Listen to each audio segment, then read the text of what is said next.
The highest priority for the preacher is to find wells of salvation from which he can drink every day, and from those wells say, "Great is the Lord," and mean it because he has drunk it up. What does it mean to drink deeply from the wells of salvation? And what does it mean both for the preacher and for us? That's the question that John Piper answers in this episode of Light and Truth. This sermon was originally preached in 1999 to a group of pastors in Kansas City, Missouri. If God is really going to be supreme in our preaching, and if we are really going to portray Him in such a way that He becomes alluring to people so that the nerve of sin is cut in their lives and they are weaned off sin and brought to lead lives of radical, risk-taking obedience called love, if we're going to preach in such a way as to make God that compelling and that alluring in people's lives, then the question now on this third day becomes, what sort of preachers must we be? What sort of men must preachers become? And how do you become that way and stay that way? And the answer is, we must go deep in our grasp of the greatness of God, and we must be passionate in our love for the glory of God, and we must be unwaveringly confident in the triumph of God, and from the track of the electron to the path of the galaxy and everything in between, we must be totally persuaded that it all has to do with God. And we must be God besotted from the crown of our head to the bottom of our feet. And we must be filled with all the fullness of God, as Paul says in Ephesians 3:19. And we must be overwhelmed with the wonder and the joy that God has been pleased to make Himself known to us and to call us into the ministry of making this great God known to others. That's what's got to happen to us. Deep in God, passionate for God, confident of God, God entranced, God besotted, full of wonder that we know Him, that He knows us, that He's called us. If we're going to portray Him as supreme and luring the last 2 days, then we have to be that way. And the question then for this morning is, how does that happen? How do you become that kind of person? Now, in seminary, and then how do you stay that way and become more that way over the next 30, 40, 50 years? Now, I want to take you to a text from which I will try to draw out an answer. And if you have a Bible, I invite you to open it to Isaiah 12. And what I find in this chapter, in these verses, is the source of preaching. You'll have to keep your ears peeled and watch the logic of the sentences so that you're with me in this. So let's start at verse 1. You will say in that day, I will give thanks to Thee, O Lord, for though Thou wast angry with me, Thy anger turned away, and Thou didst comfort me. Behold, God is my salvation. I will trust and will not be afraid, for the Lord God is my strength and my song, and He has become my salvation. With joy you will draw water from the wells of salvation. And you will say in that day, give thanks to the Lord, call upon His name, make known His deeds among the nations, proclaim that His name is exalted, sing praises to the Lord, for He has done gloriously. Let this be known in all the earth, shout and sing for joy, O inhabitant of Zion, for great in your midst is the Holy One of Israel. Now, notice especially verse 3 and its connection to verse 4. I hope that one of the things you pick up from the very method of my speaking is that connections between clauses are rich with theology.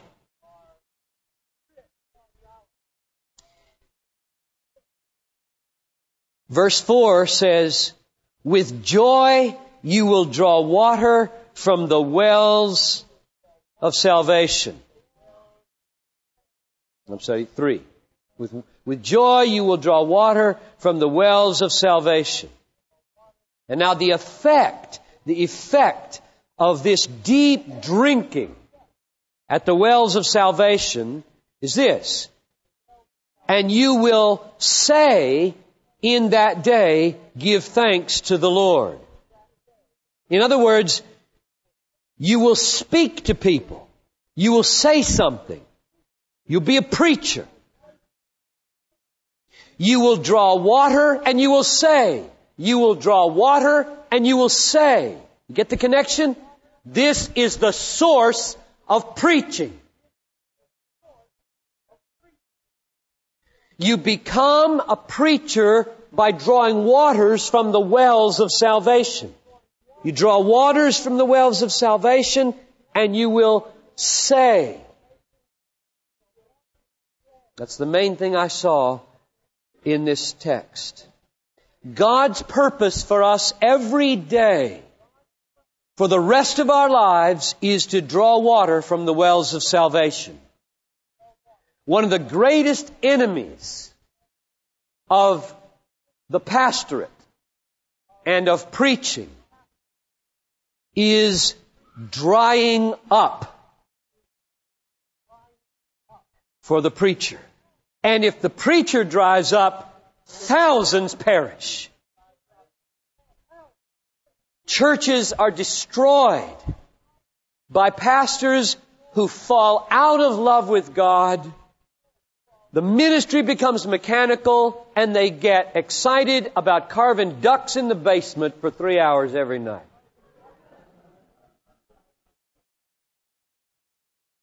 What was once a hobby of relief becomes a consuming escape. And they've got to do the work because they've got no other training. And they're dry as a bone and the churches begin to perish. That's a great enemy. And therefore, I would venture to say the highest priority for the preacher is not to dry up. The highest priority for the preacher is to find wells of salvation from which he can drink every day, and from those wells say, great is the Lord, and mean it because he has drunk it up. Now, let's dwell on this phrase for a minute, the wells of salvation. You're seminary students, a lot of you anyway, and you know this truth, but let me draw it out because most preaching, by the way, is reminder. Don't ever come to the pulpit thinking, oh, they know this. Of course they know it, or they ought to know it. But we wouldn't have the book of 2 Peter. If Peter didn't believe in saying things they already knew, we wouldn't have Philippians. What you need to do is just find fresh ways of saying things people already know. So you already know this, but I'm going to say it anyway. Salvation is a big concept and reality, and it is not simply what happened when you repented and were converted. It is that. Ephesians 2:8. We have been saved by grace through faith. Past. It is done. But Also in the Bible is 1 Corinthians 1:18, is it not?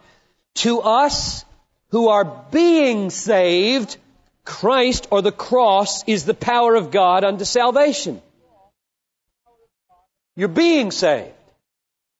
So you were saved, Ephesians 2:8, and you are now being saved, 1 Corinthians 1:18, and also in the Bible is Romans 13:11. Salvation is nearer to us now than when we first believed. Whoa, I thought we had it. No, you don't have it all. It has happened to you. It is happening to you. It will happen to you. And we're in the midst of this glorious thing called salvation that really starts in eternity with our election and ends in eternity. If you can talk about ending in eternity, I suppose that's a contradiction. When we are everlastingly made increasingly happy in the presence of God forever and ever and ever. That's salvation. It's not just a little thing, did you get saved? That's glorious because it introduces you into something glorious. But the glorious thing is not that event. The glorious thing is that reality which we are now swept up into. Now, I think that's part of the reason why we should not stumble over the fact that there's an S on the end of the word wells. Wells of salvation. Why wells? You will draw water, you preachers will draw water from the wells of salvation. Here's my explanation of what's in that. If you're crossing a desert, say from Egypt to the Promised Land, there better be more than one well. There better be a well in Egypt as you get started or nearby. And there better be a well up near the end of the journey at the Jordan. And along this route, there better be some more wells. There better be an Elam well and some others. Because otherwise, as you walk through the wilderness of your life on the way to paradise, you're going to drop dead in the desert. If you can't drink here and tomorrow drink here and tomorrow drink here, you'll perish in the wilderness. There are many wells. But what do we mean when we say that?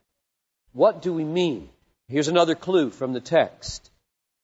Look at verse 2. Behold, God is my salvation. Now help me here. These are wells of what? Wells of who is my salvation?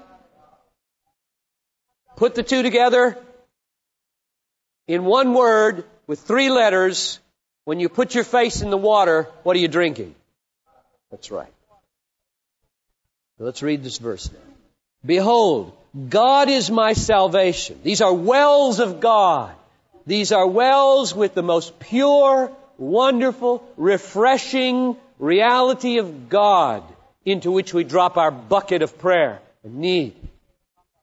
Behold, God is my salvation. I will trust and will not be afraid, for the Lord God is my strength. God is my strength. Whatever's at the bottom of this well called salvation that makes me refreshed and strong to go another day's journey through the wilderness of my life is God. It's really not hard to be a God-centered preacher if you just preach Bible. The Lord God is my strength and my song, and He has become my salvation, my well. So the wells of salvation, here's my interpretation. Now, the wells of salvation are the places and the times where you draw near to God and drink from the fountain of living water that He is. So there are as many wells in your life as there are meetings with God.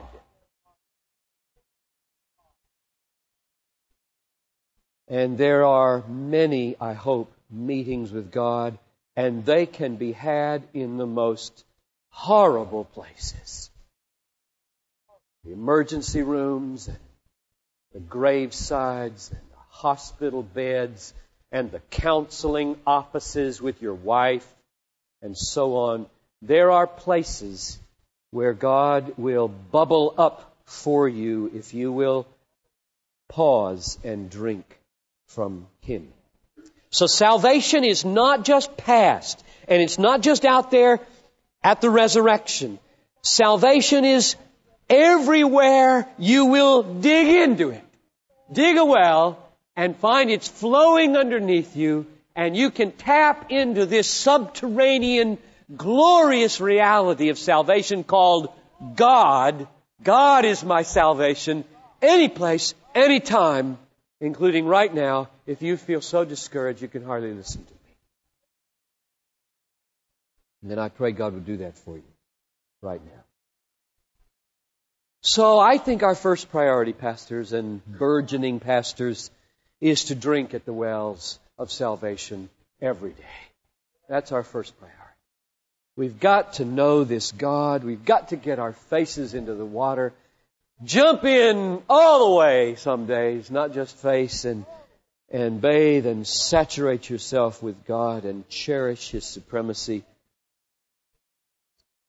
Now, let me draw something else out of this text that may surprise you. There is space between the wells where we have to walk.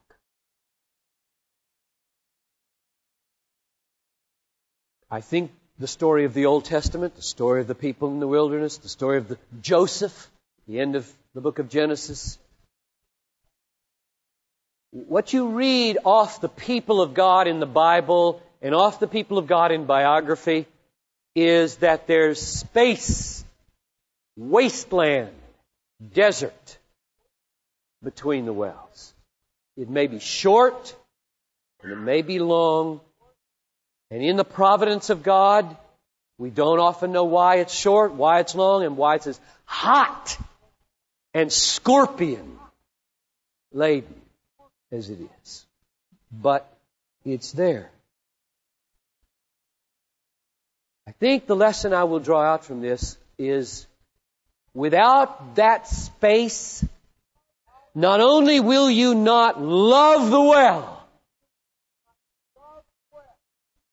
but you will not preach from a broken heart to broken people. Suffering is absolutely essential in the life of a preacher. Between the wells and around the wells. God has 1,000 ways to humble us and break us and make us tender. Knock the hard edges off of some of us. And I don't think there would be the serious, pensive, deep strain in the music of our lives if there weren't pain in our lives. Our music, the music that we make in preaching, the music that we make in counseling, the music that we make at a bedside will be chipper. I'll tell you, somebody lying in a hospital bed being told that they have leukemia and they're 21 years old. This is real, coming from my church right now. And they're going to have to try a bone marrow transplant with Brother Matt, and it's only 80% of what it should be.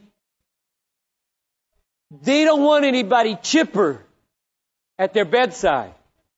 Thank you. Leave the jokes. Leave the chipper pastoral bounce outside.